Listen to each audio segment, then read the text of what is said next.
Nous allons maintenant passer à la présentation de la cryptographie moderne. Donc les algorithmes qu'on avait vus précédemment ou les systèmes de chiffrement, donc bien qu'ils soient classiques, anciens, mais quand même il y a certaines notions qu'on va revoir quand on présente des notions plus avancées, plus récentes de la cryptographie. Nous allons commencer par une première méthode de chiffrement appelée cryptographie ou chiffrement symétrique. Donc c'est un système dans lequel on utilise une seule clé pour chiffrer et déchiffrer des messages. Donc la clé KE et la clé KD donc, possèdent la même valeur. Ça veut dire qu'avec une même clé, on va chiffrer, déchiffrer, crypter ou décrypter des messages. Alors, il faut savoir que les deux communicants doivent avoir cette clé de chiffrement et de déchiffrement. Donc la norme la norme de cryptage, les normes de cryptage les plus utilisées de cette famille, donc vous retrouvez l'algorithme DES, 3DES, AES, donc qui sont des systèmes très utilisés actuellement dans plusieurs systèmes de communication, comme on va le voir quand on va arriver à la partie présentation pratique des applications de la cryptographie.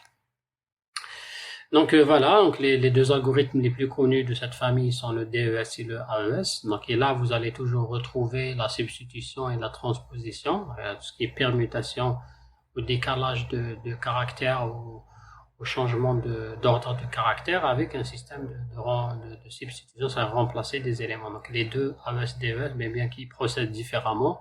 Si on aura le temps, on va essayer de voir en détail le fonctionnement de chacun, mais pour l'instant, on va se placer du côté d'un utilisateur des mathématiques cryptographie.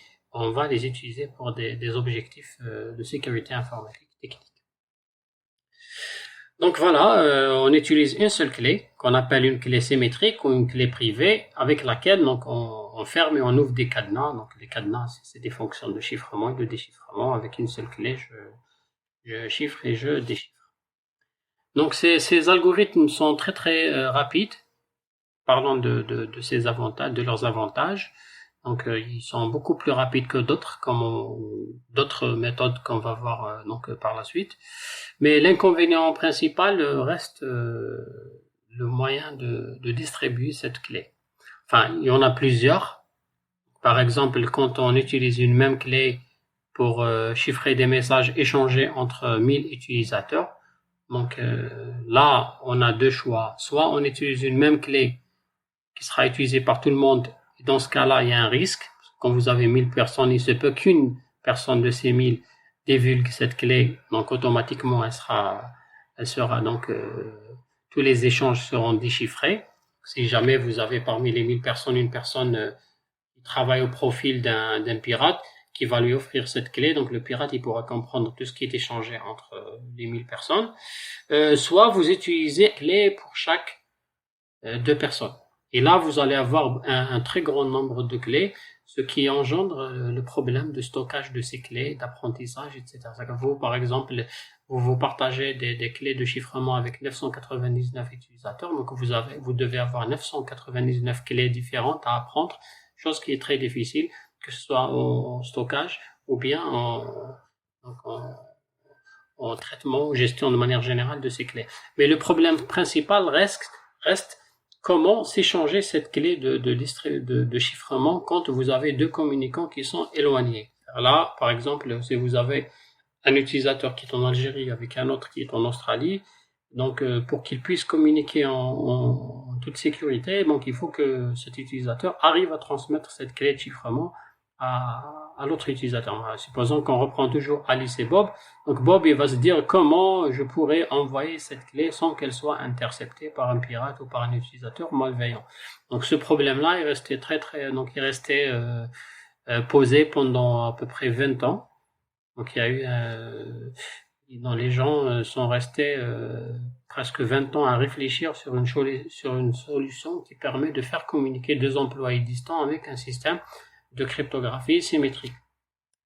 Donc, la solution qui a été proposée, donc elle ressemble un petit peu à l'histoire ancienne d'une personne qui veut donc faire traverser deux moutons et un loup sans que le loup ne puisse manger l'un des deux moutons. Donc rappelez-vous, donc il commence par prendre le loup, il revient, il prend le premier mouton, il récupère le loup, après il prend le deuxième mouton et enfin il revient donc faire traverser le loup. Enfin, ça c'est des exemples donc, réels, mais nous dans un système donc de communication, donc on va toujours reprendre nos exemples de Alice et Bob et Mallory.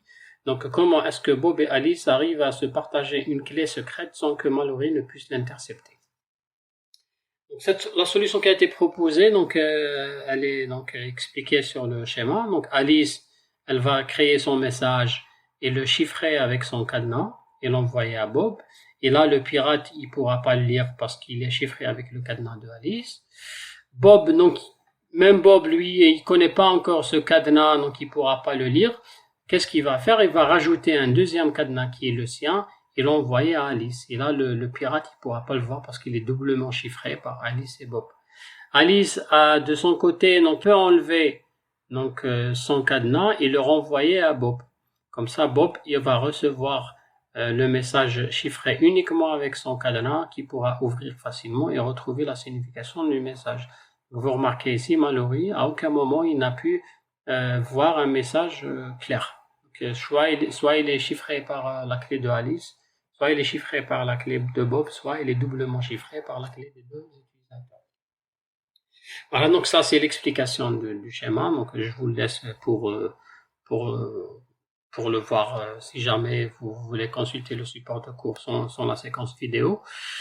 Voilà, donc à aucun moment le facteur ou Alice ou Oscar ou Mallory ou Pirate n'a été en mesure d'ouvrir la boîte. Donc bien que c'est une méthode théoriquement efficace, mais quand on passe à l'utilisation réelle de cet échange de messages, donc il va y avoir des problèmes parce que sur un système informatique ou sur un réseau informatique, des contraintes sont beaucoup plus avancées que dans un cas de communication entre deux personnes là. Donc dans un système réel réseau, donc vous allez avoir des milliers d'ordinateurs, des utilisateurs à travers leurs terminaux qui souhaitent communiquer. Donc premièrement, il y a un problème d'ordre de message, il faut vraiment respecter l'ordre 1 et 2 et 3 parce que sinon il va y avoir des pertes de données ou des messages qui seront chiffrés infiniment. Et puis il y a un autre problème qui est un problème de flux. Vous imaginez dans notre exemple, donc pour envoyer un message, il faut qu'il se soit transféré 3 fois avant d'être traité de l'autre côté. Donc si vous avez à envoyer 20 gigaoctets d'informations, donc il faut avoir 60 gigas. Il faut envoyer 60 gigas pour que le message arrive avec cette méthode-là, ce qui est vraiment très consommateur en bande passante.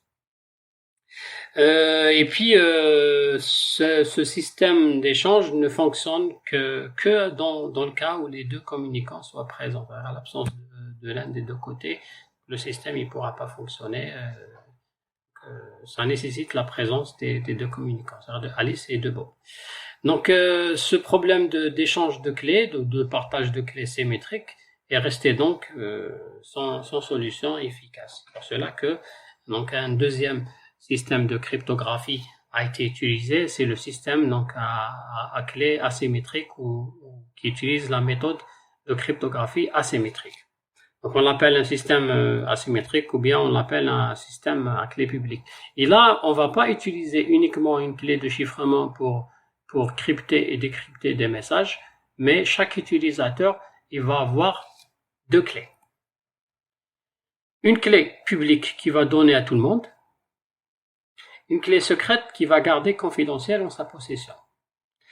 Donc un message chiffré avec une clé publique ne peut être déchiffré qu'avec la clé privée. Et un message chiffré avec la clé privée, comme on va le voir par la suite, ne peut être déchiffré qu'avec la clé publique.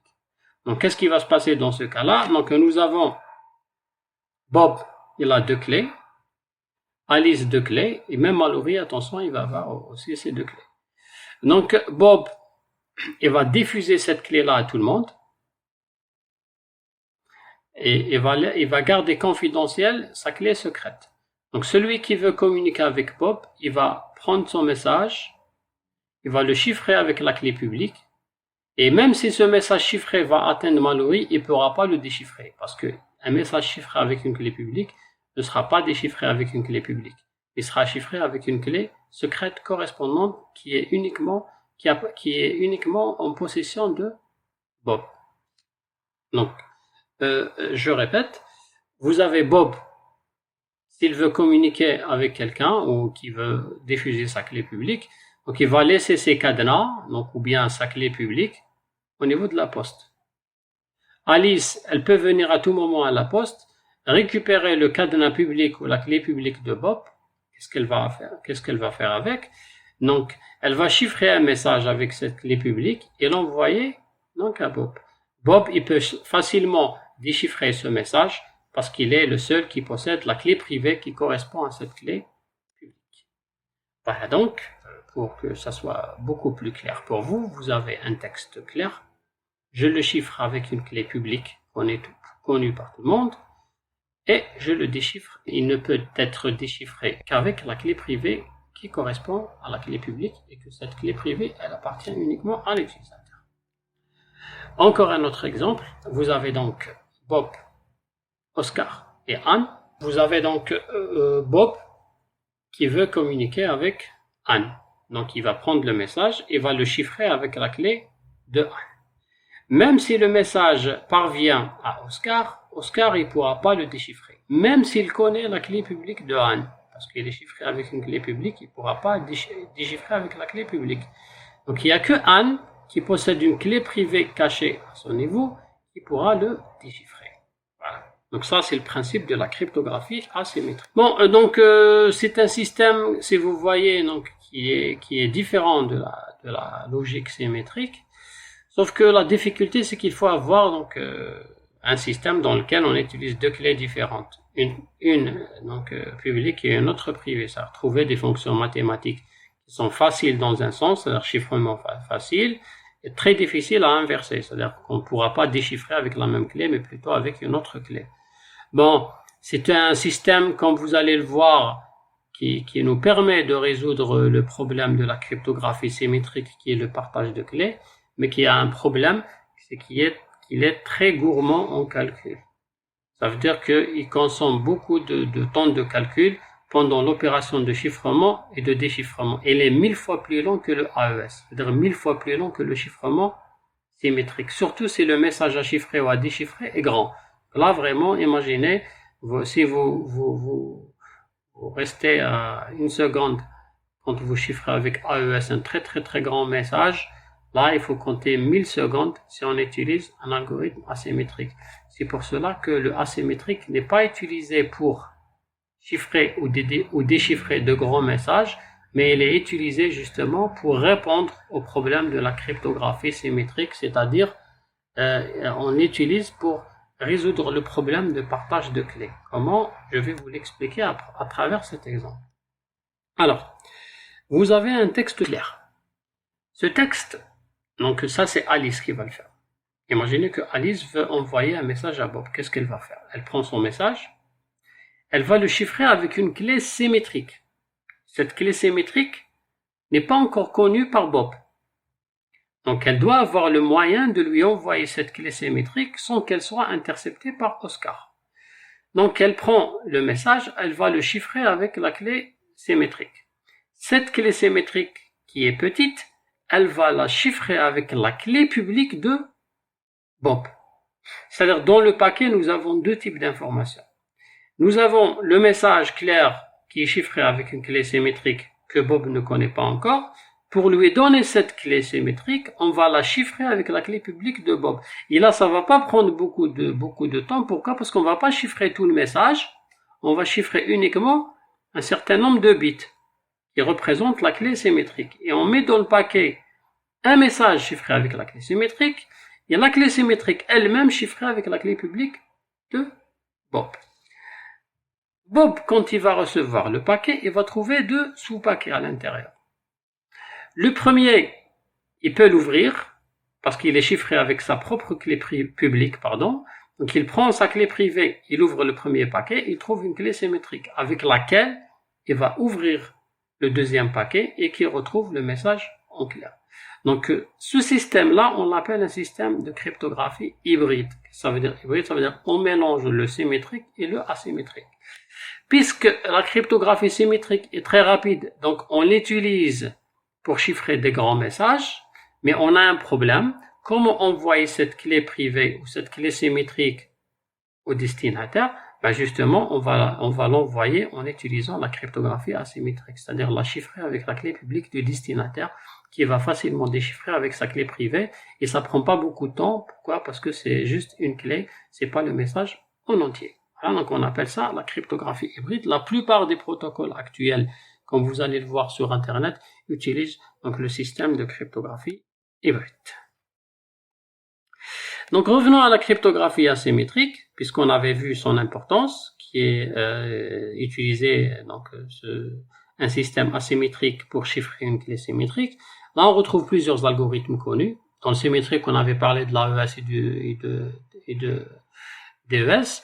Donc ici, donc vous avez des systèmes asymétriques selon trois méthodes.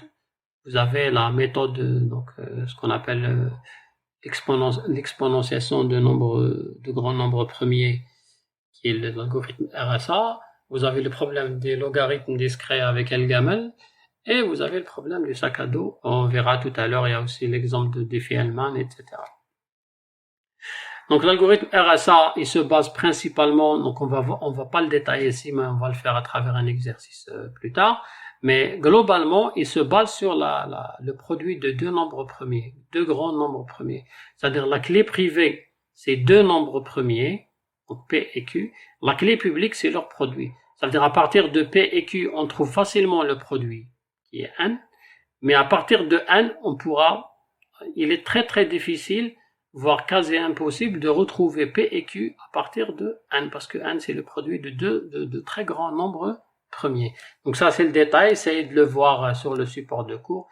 Après, on verra donc comment faire des exercices sur ça. Mais ce qu'il faut garder en tête, c'est qu'il utilise donc un système de factorisation de nombres premiers. Il y a des challenges sur Internet, par exemple ce nombre-là qui est le nombre n, qu'on diffuse sur Internet n, et on demande à des utilisateurs de trouver deux nombres premiers tels que leur produit donne donc ce nombre-là.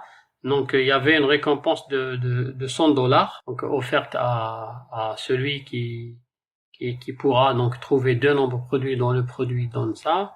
Il faut savoir que donc le but c'était d'essayer de tester un peu l'efficacité du RSA. Donc il aura fallu 17 ans pour qu'une équipe de 600 personnes donc puisse remporter le concours. Pour cela qu'aujourd'hui, donc il y a un autre challenge qui est à $200,000 pour celui qui pourra trouver donc deux nombres premiers tels que le produit donne ça, et c'est un challenge qui est ouvert jusqu'à aujourd'hui, dont on n'a pas encore trouvé de solution. Voilà, donc rappel, au résumé, on avait parlé de la cryptographie symétrique et de la cryptographie asymétrique. Donc le symétrique, c'est rapide, mais on a un problème de partage de clés qu'on avait réglé avec la cryptographie asymétrique, qui même si elle est lourde, donc on va l'utiliser pour chiffrer la clé symétrique, que le message est chiffré donc par la clé donc symétrique. Pour l'instant, on avait essayé de régler uniquement les problèmes de confidentialité, c'est-à-dire que Oscar ne peut pas comprendre les messages. On n'a pas encore abordé la partie donc qui concerne l'authentification, l'intégrité de données et la non-répudiation. Donc c'est justement donc l'objectif de ce que nous allons faire par la suite.